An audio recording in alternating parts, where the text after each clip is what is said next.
How are you? I'm sure all of you are now preparing for your SPM examination, and I believe the tips that I'm going to share with you would be mighty helpful. So today, acing SPM English, we will focus on 1119 Paper 2. Particularly, the focus would be on Section A. Now, I've divided this section into two parts. This slide will be focused on Part 1, Question 1 to 8 of Section A. So, what's in Paper 2? Just a reflection?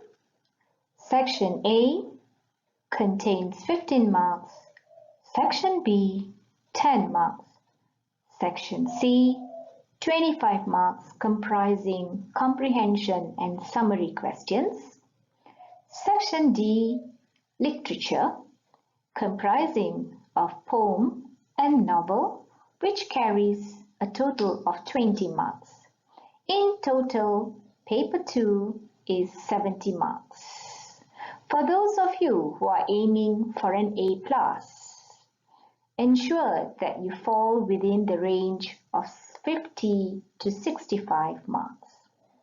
But for those of you who are aiming to get an E or a D, then you should aim for a minimum of 40 marks.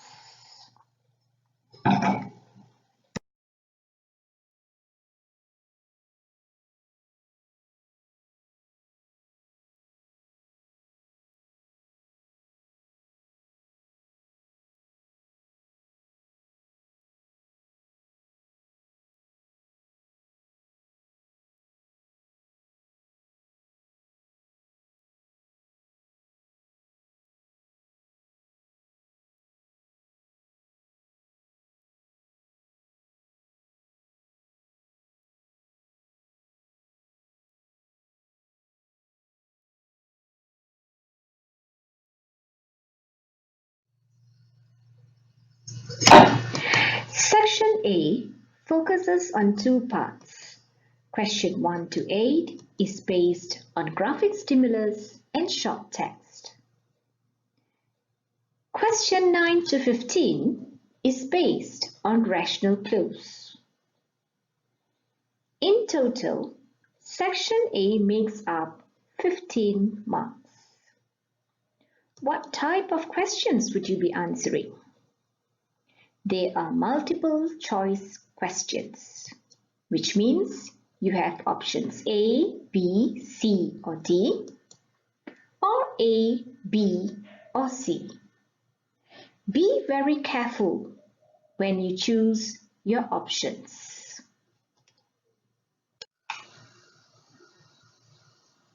Now for a step-by-step guide to answering rational clues questions. Question 9 to 15. So boys and girls, the focus of rational clues question is actually on grammar and vocabulary.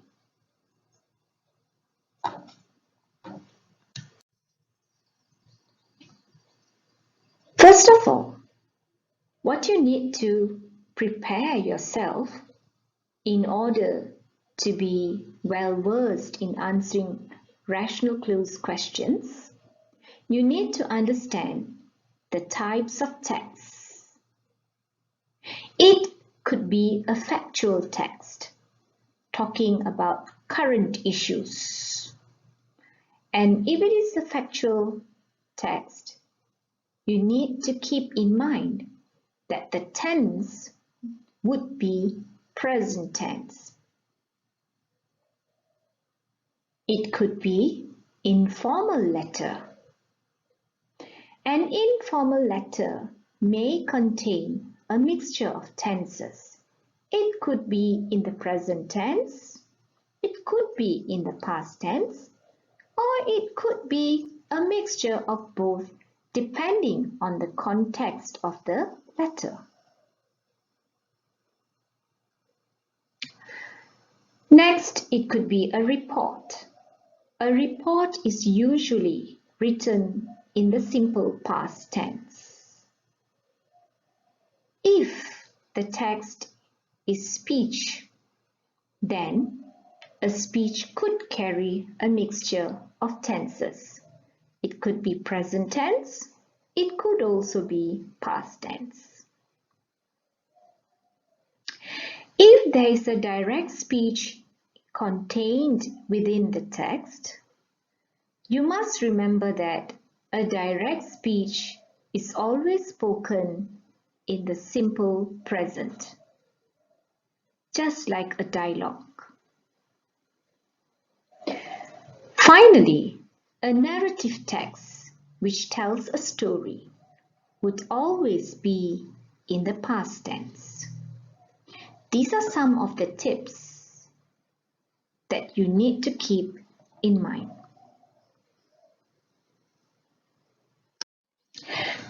This section contains 7 questions. You need to fill in the blanks with an answer given in the options. Now allocate 10 minutes for this section. Read the whole text once for the gist. Do not worry too much at this point if there are words or phrases that you do not understand. Just get a general idea of what the topic is about. Next, look out for clues to help identify the answers. What clues are we looking for?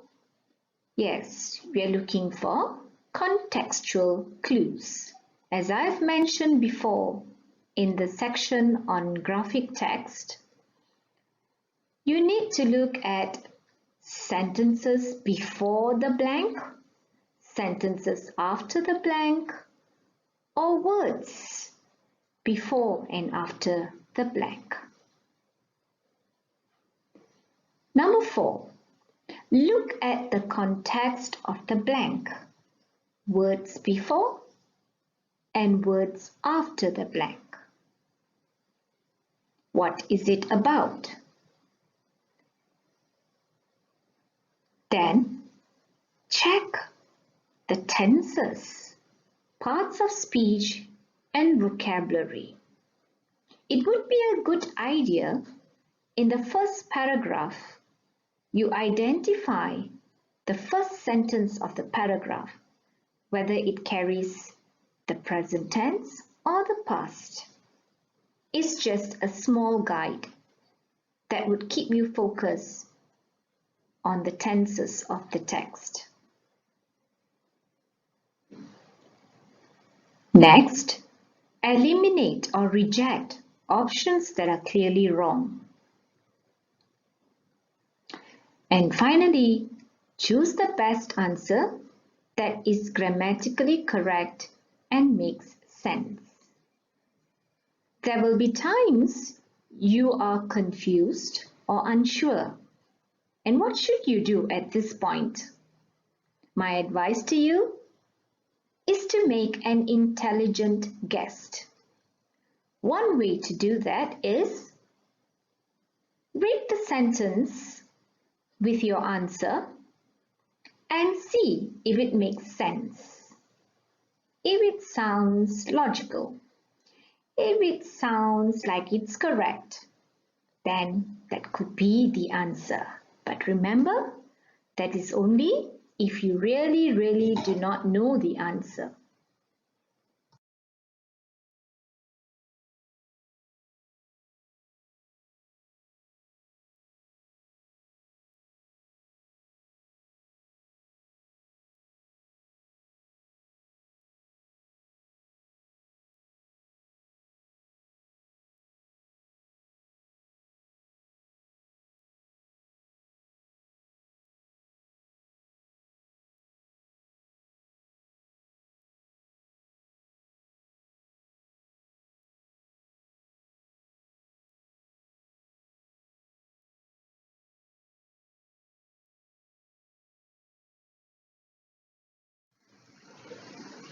So all right, I know what I have to do, but How to score 7 over 7?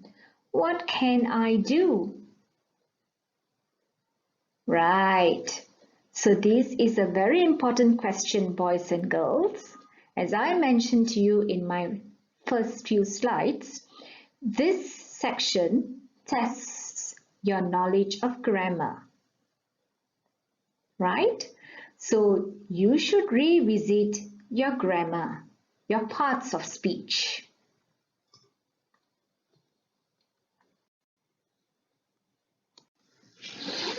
As I've mentioned earlier, this section tests students' knowledge of grammar. As such, the tip here is you have to apply your grammar rules and you have to use contextual clues in order to get the correct answer. So, there is no shortcut to this.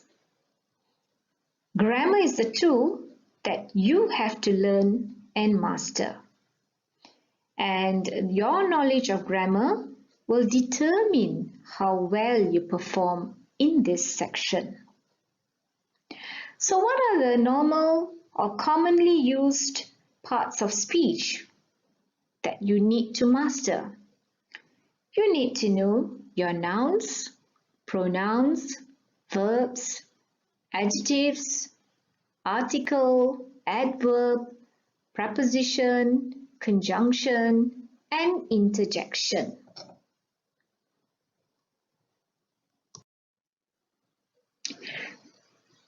Besides that, you also need to learn a few connectors or linkers. Connectors are used to connect ideas. It can be similar ideas or contrasting ideas. Or if in the sentence you want to show cause and effect, then you have to use that particular connector in order to show that relationship. There are connectors that help you to persuade and also to make opinions or emphasis. So here is a list of connectors which you can learn. But if you find that it's too much, just focus on a few important ones or that is commonly used in the text or that commonly appears in exam questions. So these are a few of the sequence connectors and connectors that you would commonly use.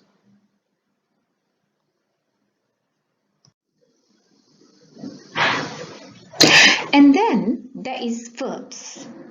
Now I know that verbs is a big problem to many students, even though you have learned it over the years, but students keep forgetting on how to use these verbs correctly. Now may I remind you, this only comes if you make a habit of always practicing the correct form of verb when you write and you speak, right? So just remember, verbs has tenses. Tenses means time of action.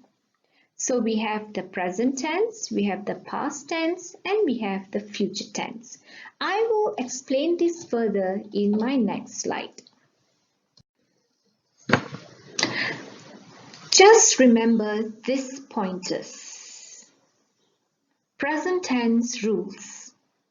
Always remember that when you're using the present tense, there is a rule. What is the rule? The rule is, you just remember this, plus S or no S. What is plus S when and what is no S? Plus S means you have to put the S in the verb, or you have to add the S in the word. No S means you do not have to put the S. Let's look at it in this example. Every sentence must have a subject and must have a verb. It's always the subject followed by the verb. If your subject, the people, the places, or the situation, or the idea that you're talking about is only one, meaning singular, then your verb should have an S, so you plus S. Example, he, she, it, my friend. All these represents only one person or one thing. So, you need to plus S to the verb. Play becomes plays. And what is, has, and does? Is, has, does, they are stative verbs. But even then, to make things easy, just notice that if it is present tense and if the subject is one, you will use the verb that has S. Is has S. Has S. Does has S. So to make it easy, we just remember present tense, if the subject is one, everything has S. Choose the verb that has S. Number 2. If your subject is more than one, so we shall use this symbol for more than one, then you do not have to add the S in your verb. What is more than one subject? Meaning we are talking about more than one person, one place, or one thing.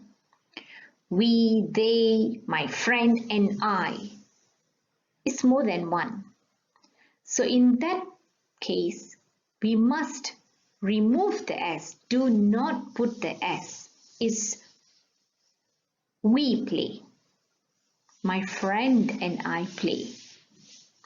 And the stative verb are, have, and do. Do they have S? No, they don't.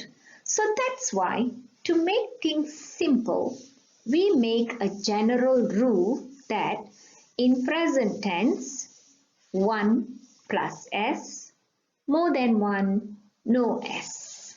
It's just a pointer or a tip to remember and to use it easily.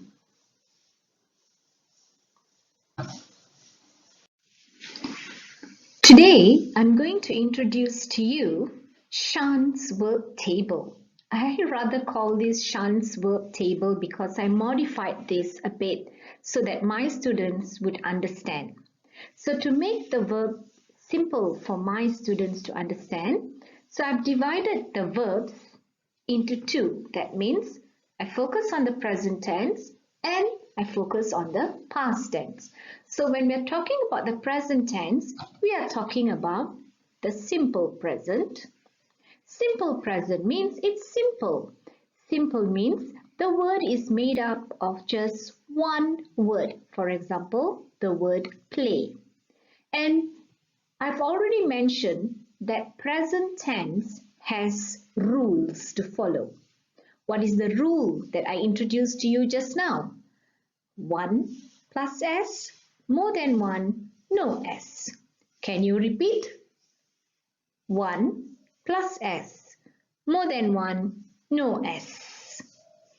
Simple present is made up of one word. That's why it's called simple.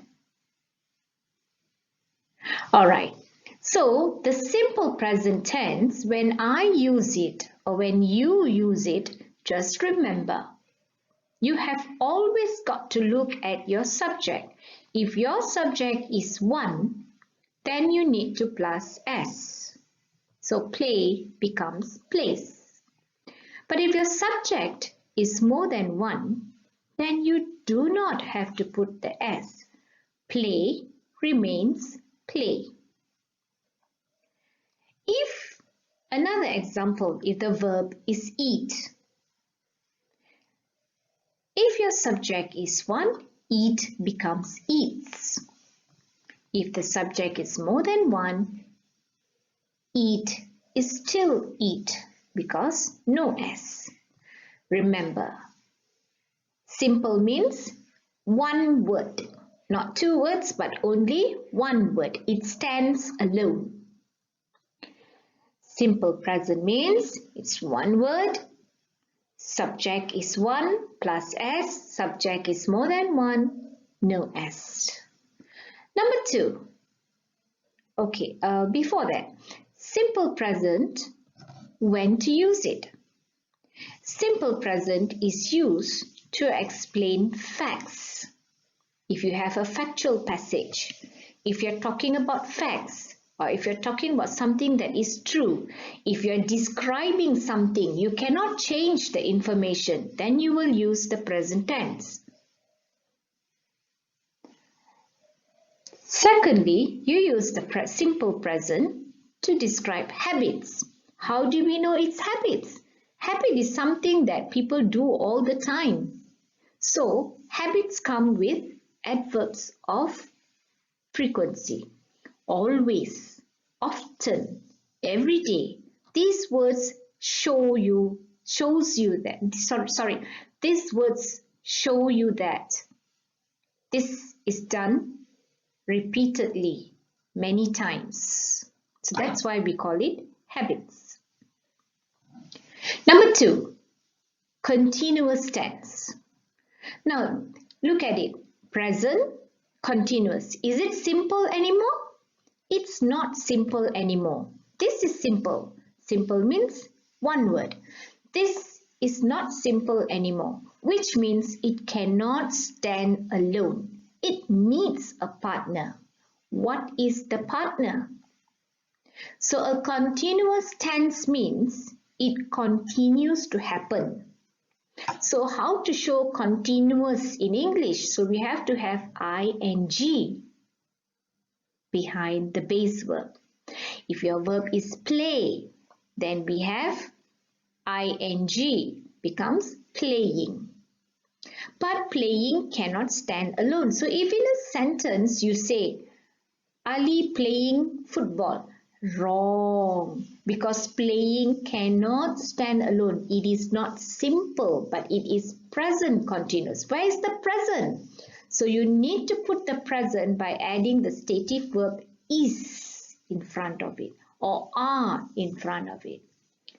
We already know if the subject is one, we use plus S, remember? So we use is. If the subject is more than one, we use are. So if one is playing, more than one are playing. Is eating, are eating. Okay, let's reflect again. Present continuous. Continuous means ing. Present means is or are. Is or are plus ing. When do we use this? We use it to show the action is happening now. I am eating. I am playing now. Right? Number 3, present perfect.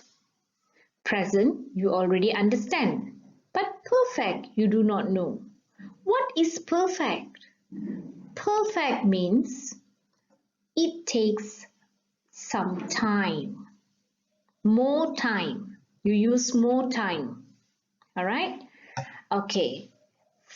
Present means a perfect tense. The partner is always has or have. Continuous, the partner is always is or are. But in perfect tense, the partner is always has or have. If the subject is one, you will use has plus participle.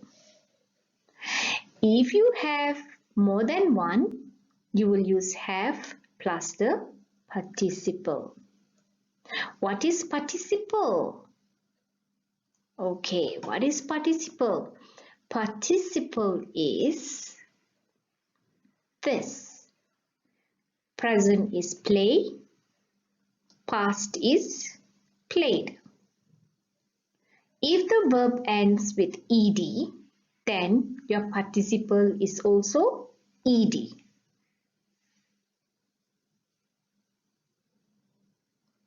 Okay, so if your subject is one, then you will use has played or have played. Has eaten or have eaten. Notice the participle. Eat, ate, eaten. So eaten is the participle. So participle doesn't stand alone. See, it's not simple. Right? So it has to come with has plus participle or have plus participle. Alright. What is the difference between present perfect and simple present? Why must use present perfect here? It is used like this if it is repeatedly done many times.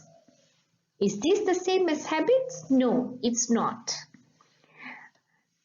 This means, like for example, I have been to London twice. I have visited London twice. How many times? 2 times. Is it possible that you will visit London again? Yes, maybe.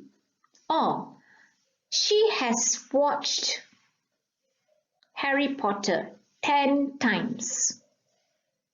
That means Harry Potter is her favorite movie. She has watched it 10 times, but there's a possibility she might want to watch it more in the future. Perfect tense is also used to show that it happens within a duration of time. Like this, it comes with 4 plus the number of years. I have known him for 10 years. I have been his friend since I was a baby. This shows a duration of time. This takes some time and some practice, but I cannot show you everything here. Probably in my next acing tips, I might produce a slide and I might take you on a journey of the verb. Now let's look at Shan's verb table again, but this time the past tense. Okay, so now we have the simple past. Do you still remember the rule for simple past? Simple means made up of one word. How do we change the verb into the past tense? There are several ways. First, you can plus D or ED or IED. Number 2, you can change the spelling and the way you say it. The spelling changes, the sound changes. Or number 3, it can remain the same. No changes. For example, put, past tense is put. Alright, look at the examples here. Arrange becomes arranged plus D. Play plus ED. Cry. Because the spelling ends with Y, you have to replace it with IED. Eat changes spelling, becomes ate. When to use? It's simply used to show past action or the action is completed. Past continuous, still the same. Continuous means ing. Now you have to put the past in front of it. Is becomes was. Are becomes were. Past continuous is not simple anymore. It cannot stand alone. It must come to. So was arranging, was playing, was crying, were arranging, were playing or were crying. Was eating, were eating. When do we use this?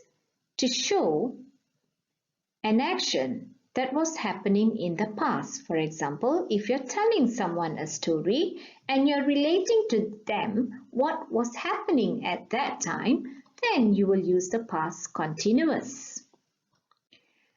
Past perfect. Perfect is still the same. Means you will have to use a participle. So this time the past would be past tense of has and have is had. Even one we use have, had, and more than one is also had. So had arranged, had played, had cried.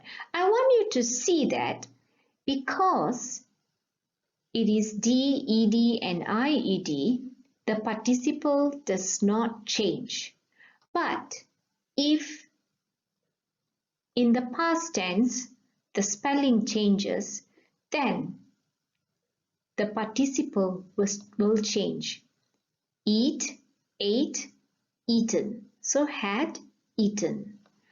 When do we use it? It's still the same. Repeatedly done in the past, but now it has stopped because had, past, no more. Happened within a duration of time, but now it has stopped. Alright? Same thing. Now, practice time. Let's practice a few examples. Now, I've taken some excerpts from past year questions. Simply because I want you to see that you do not need the entire text for you to be able to answer the cloze rational question. What you need to do is, with your knowledge of grammar and the use of contextual clues, you can actually look at each sentence and identify what answers is to be put there. So I'm going to show you in this example 1. So the helpful tip here is remember your parts of speech. In this sentence, my parents gave me a priceless gift, the gift of reading. I dash up surrounded by books. The tips I gave you just now was that notice the first verb used in the first sentence of the paragraph. Here the subject is my parents and the verb is gave. SVI stands for subject verb information. My parents gave me a priceless gift. So the verb gave is in the simple past tense. See, simple made up of one word. Now look at the second sentence. I dash up surrounded by books. Subject is followed by verb. So if there's a verb here, if this verb is past tense, here also should be past tense. It must be a simple past tense. Okay? Now look at the options. Grew, grow, grown, and growing. So which is the past tense? So that is why you need to have your parts of speech in your fingertips. You need to know that the past tense of grow is grew. So the answer is A. Did you read the whole text? No, you just dissected one sentence. This is a sample SPM 2014 question. The same tips apply. We're going to focus on parts of speech. Now this is the whole text. You can read the text by yourself.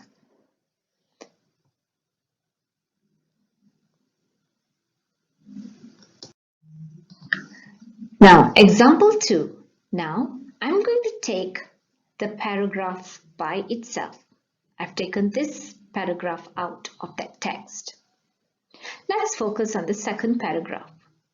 The earth faces the threat of climate change and all countries will suffer. dash the negative effects. We do, however, have the opportunity to change course to save the environment. So pay attention to words before and after the blank. So look at the blank. Before the blank, the Earth faces the threat of climate change, right?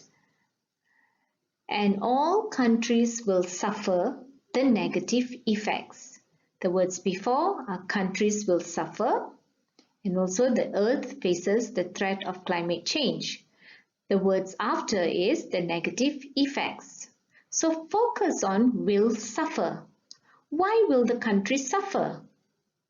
Alright, so here you know that it is a connector. You need a connector. You need to connect this idea with this idea.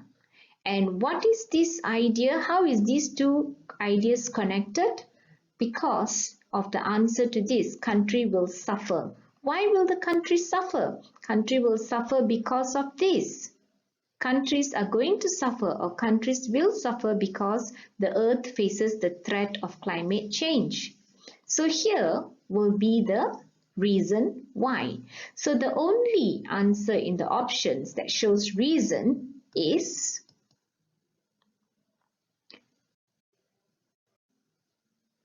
as a result of. Now let's look at question 10, example 3.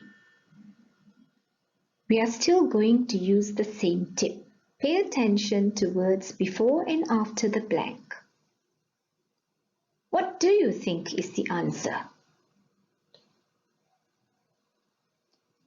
I guess this is quite easy for you. Governments will have to dash talks and together act quickly to save the environment.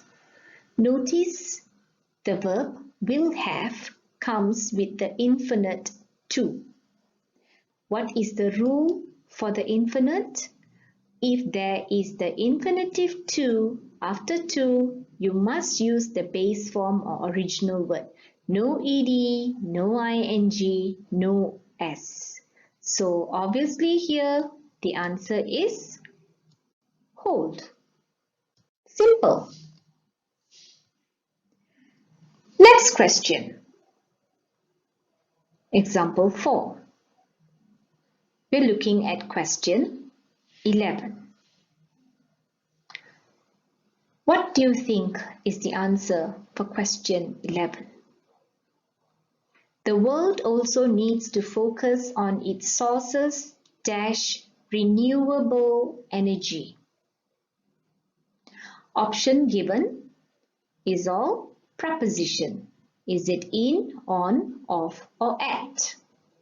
So let's pay attention to the words before and after. The world needs to focus on its sources. Where do sources come from? Sources come from renewable energy. So the answer should be a preposition, where to get renewable energy from. So the only preposition here that shows off, that shows from is off. Sources in renewable energy is wrong. Sources on renewable energy is not correct. Sources at renewable energy is not correct. The only correct answer is off.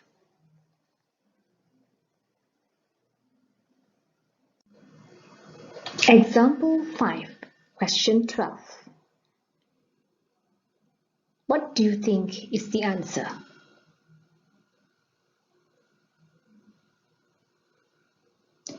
Dash will not only create jobs, but also help tackle global warming.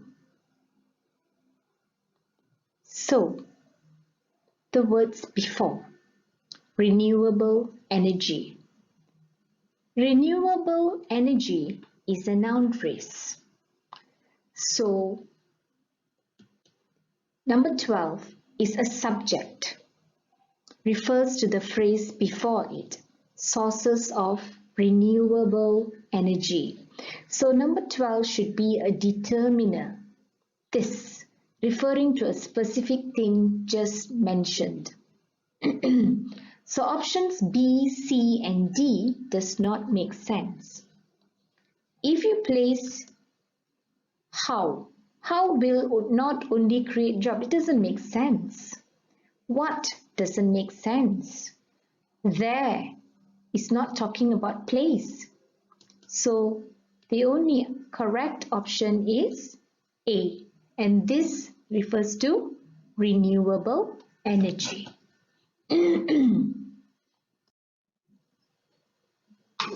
Example 6. Look at question 13. If we invest in the green economy, we can turn today's crisis dash tomorrow's progress. This is interesting. Focus on the phrases today's crisis and tomorrow's progress. Today's crisis is negative idea. Tomorrow's progress is positive idea. Focus on the verb turn. So turn today's crisis dash tomorrow's progress. So turn plus preposition, and it brings the meaning of change. Turn into means change or transform. So from today's crisis, it becomes tomorrow's progress. So turn into.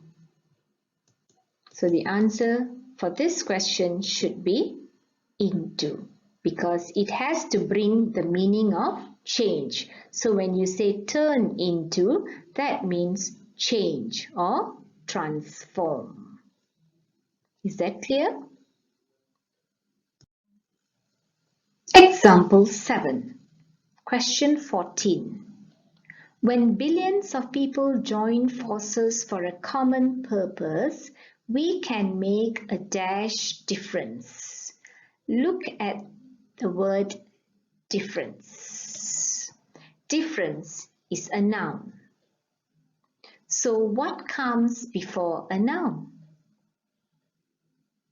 Yes, the only word that can come before the noun difference is an adjective. So what kind of difference? So when we say a difference, it means that cause a change in effect, a big change. So the only suitable adjective to be placed here is real, a real difference. So when billions of people join forces for a common purpose, we can make a real difference. We can't say we can make a specific difference, a heavy difference, never. A deep difference, never. So you see, options B and C are obviously wrong. So you should eliminate them in the beginning. Probably you would be considering A and D. But look at the sentence. So here we need to know that real here means a big change.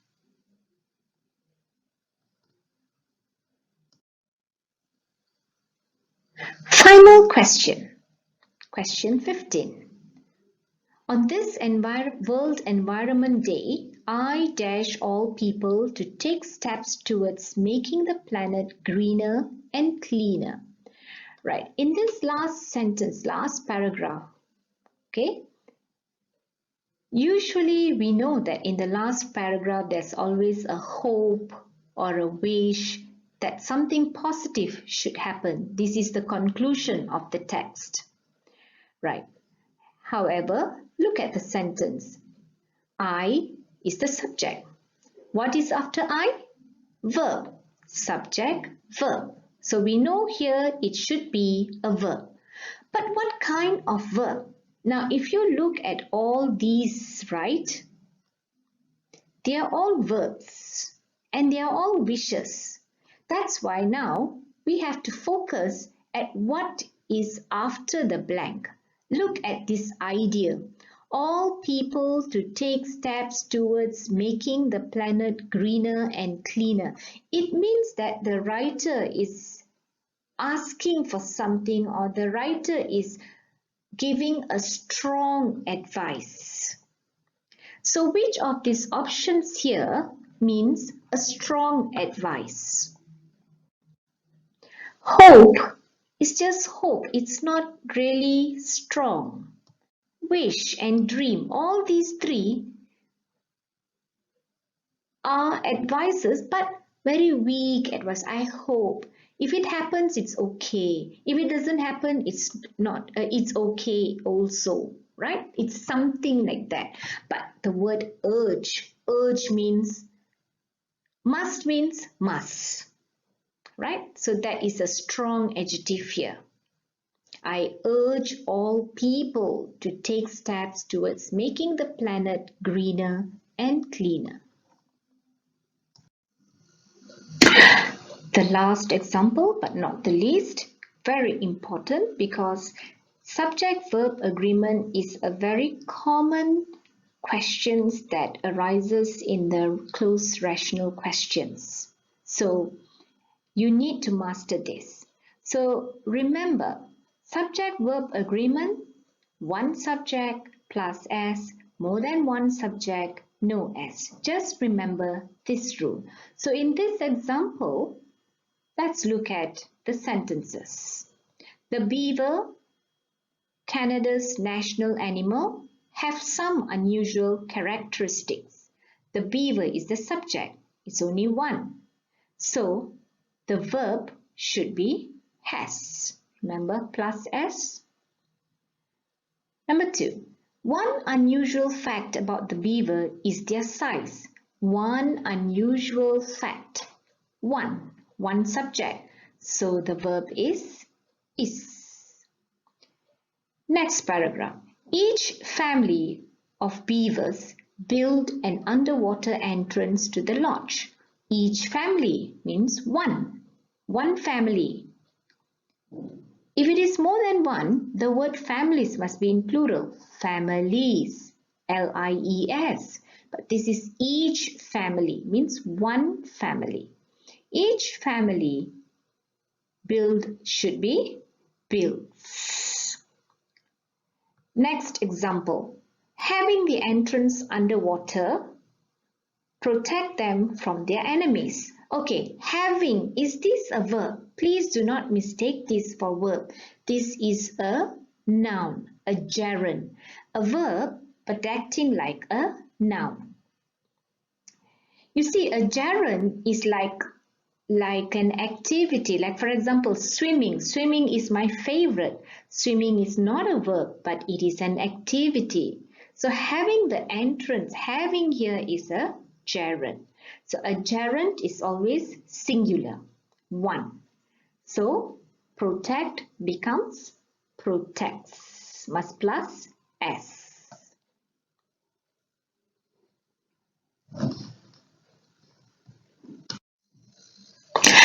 We have seen a lot of examples. I have clearly shown you the various parts of speech, and the most important focus has to be verbs and tenses and subject-verb agreements. So now, as I always emphasize, nothing comes without a great plan. Having learned, having practiced, now you have to keep progress of your learning. Are you progressing? How do you check? So for rational clues, there are 7 questions. Question 9 to question 15. As I advised you on the graphic stimulus, keep a track of your progress. You can make a chart like this. You can have the sets.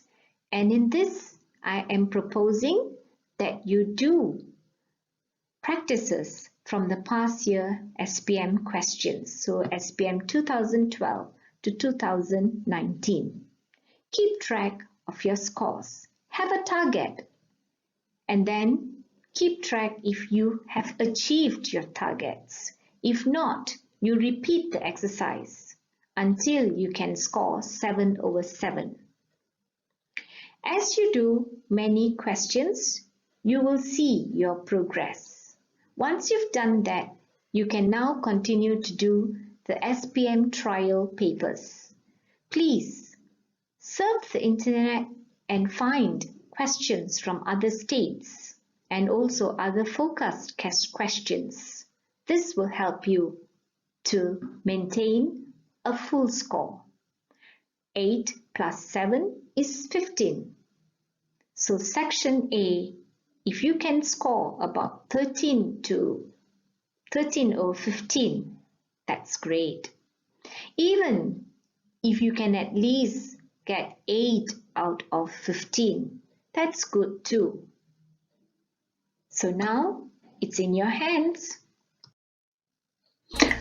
A word of advice from me. I wish you the best, and I really hope that you really score full marks in your section A, graphic stimulus, short text, and rational cloze.